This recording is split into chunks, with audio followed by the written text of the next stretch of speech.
Dinikahi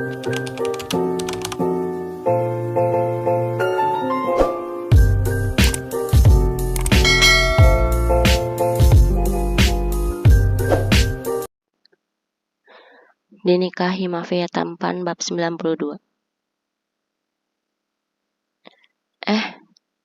Ini aku mau kasih tahu kamu kalau Amber tewas, ucap Nick ragu. Innalillahi. Tewas kenapa? Tanya Ima.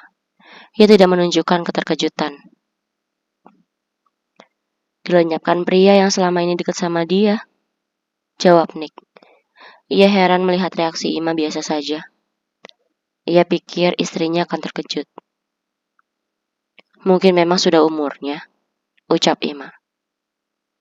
Kamu gak kaget? Tanya Nick. Ima menggelengkan kepala. Aku udah tahu, jawabnya santai. Nick mengerutkan keningnya. Kok bisa tahu? Ia sangat penasaran. Ima pun menatap suaminya.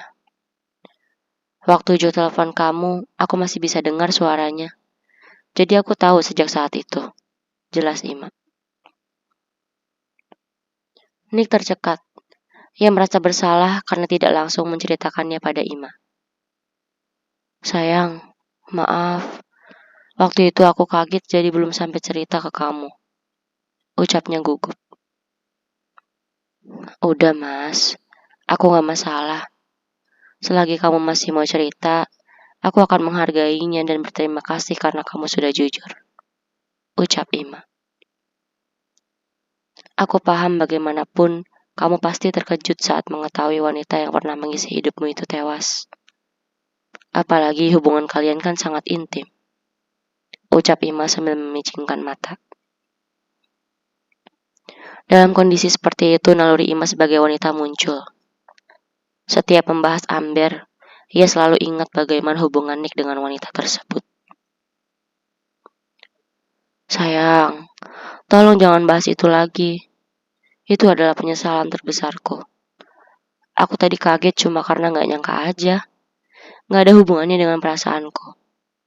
Ucap Nick memelas. Iya, aku percaya. Tapi aku masih sebel kalau ingat itu. Ucap Ima jujur. Maaf ya. Nick memeluk Ima. Ia tidak tahu bagaimana caranya supaya istrinya tersebut bisa melupakan hal itu. Beberapa hari kemudian, Hari sudah kembali ke Indonesia. Nick dan Ima pun menjenguk ke rumahnya. Assalamualaikum, ucap mereka. Nick sedang karena papinya terlihat lebih segar. Waalaikumsalam. Haris pun senang karena Nick mau menjunjungnya. Bagaimana kondisi papi? Tanya Nick setelah mencium tangannya. Alhamdulillah, seperti yang kamu lihat, sahut Haris.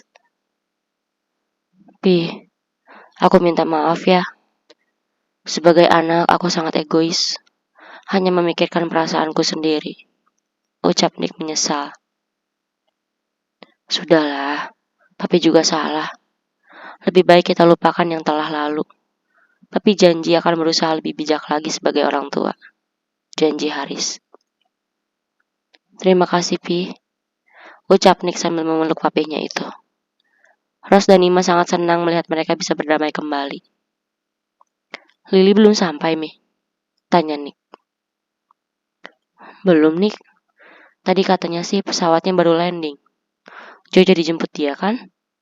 Ros balik bertanya. Jadi, Mi, dia sudah di bandara sejak tadi. Sahut Nick. Syukurlah kalau begitu. Di bandara, Jo sedang menunggu adik Nick yang baru saja pulang dari studinya di luar negeri itu. Meski sudah menunggu lama, ia terlihat begitu tenang. Jo memang selalu seperti itu, sehingga orang menganggap sebagai pria dingin. Jo, teriak Lilik yang melihatnya lebih dulu. Jo menoleh ke arah Lili. Selamat siang Nona Lili, sapanya. Come on Jo, kamu tuh kayak baru kenal sama aku aja sih. Aku tuh gak suka kalau terlalu formal begitu, keluh Lili. Ia kesal karena Jo selalu formal, padahal ia menganggap pria itu seperti teman sendiri. Mari kita pulang, Tuan dan Nyonya sudah menunggu, ajak Jo. Lily kesal karena Jo tidak menjawab ucapannya tadi. Akhirnya yang sedang kesal itu pun jalan mendahului Jo. Dasar kaku, cibir Lily. Jo hanya menghela napas melihat sikap Lily. Gadis itu masih saja ceria seperti dulu. Padahal keluarganya tidak ada yang seperti itu. Lily kesal, itu pun berjalan tanpa melihat-lihat, sehingga ia hampir tertabrak oleh seseorang. Set, Jo langsung menariknya, sehingga Lily jatuh di pelukannya. Dek.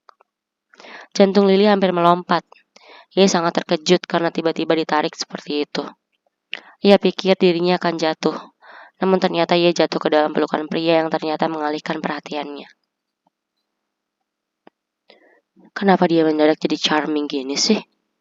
Gak ganteng sih, tapi laki banget, batin Lily sambil menatap Jo. Hati-hati non, ucap Jo. Kemudian ia mendorong Lily supaya berdiri lagi. Thanks, sahut Lily salah tingkah. Kok dia masih bisa lempeng aja sih? Sialan banget. Udah bikin aku salting malah datar begitu. Batin Lily kesal. Jo, gimana kondisi papi? Tanya Lily. Menurut informasi, Tuan Hari saat ini kondisinya sudah jauh lebih baik. Tapi saya belum menemui beliau secara langsung, jawab Jo. Jo, aku kan udah lama gak pulang ke Indo. Kamu mau gak kalau besok atau pas libur nanti antar aku keliling? Tanya Lily. Maaf non, saya bekerja untuk Tuan Nick, jadi harus ada izin dari beliau dulu, jawab Jo langsung. Malesin banget sih. Aku kan kenalnya sama kamu doang. Kalau asisten papi mah gak seru. Apalagi anak buahnya yang lain. Aku berasa jalan sama patung. Ya, meski kamu juga sama kakunya, tapi lebih baik dari mereka.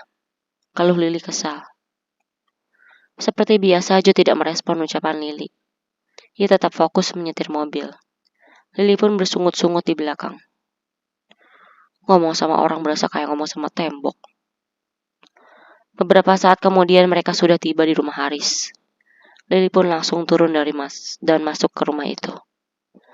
Papi, teriak Lily saat masuk ke rumah sambil berlari kecil. Melihat adiknya, Nick langsung menegur Lily. Ia malu pada Ima karena adiknya itu seperti tidak diajari. Kamu tuh kalau masuk rumah ucapan salam, Li. Tegur Nick. Ih, kakak apa sih? Udah lama gak ketemu, langsung ceramah aja. Mentang-mentang Lily tidak melanjutkan ucapannya karena tak enak hati pada Ima. Benar apa kata kakakmu, Li? Masuk itu harus mengucapkan salam. Apalagi kamu kan baru pulang dari luar negeri. Timpal Ros. Iya, maaf, sahut Lily kesal. Ia memeluk kedua orang tuanya kemudian menyapa Ima. Halo, katanya kakak lagi hamil ya? Tanya Lily. Ia memang gadis yang supel dan ceria. Assalamualaikum Li. Alhamdulillah iya, sahut Ima. Ia tidak menegur Lily, namun Ima langsung mengucapkan salam padanya. Waalaikumsalam. Lily jadi malu pada Ima. Halo calon keponakan, nanti kalau sudah lahir kamu main sama Onti ya? Ucap Lily sambil mengusap perut Ima. Ima pun senang karena Lily begitu baik padanya. Iya Onti, nanti ajak aku main ya, sahut Ima. Tapi kalau mau main sama anak aku, jangan diajari yang aneh-aneh, ucap Nick bercanda. Lily hanya mencebik. Ia sebal karena Nick selalu menganggapnya seperti itu. Tak lama kemudian Jo masuk. Hubungannya dengan keluarga Haris cukup dekat, sehingga ia merasa perlu menemui Haris untuk menjenguknya. Assalamualaikum, ucap Jo. Ia sudah terlatih oleh Nick, sehingga kini Jo bisa mengucapkan salam saat masuk ke rumah. Waalaikumsalam, sahut mereka yang ada di dalam. Jo, terima kasih ya kamu udah mau jemput Lily, ucap Ros. Mereka sengaja meminta Jo yang menjemputnya karena percaya Jo mampu menjaga Lily.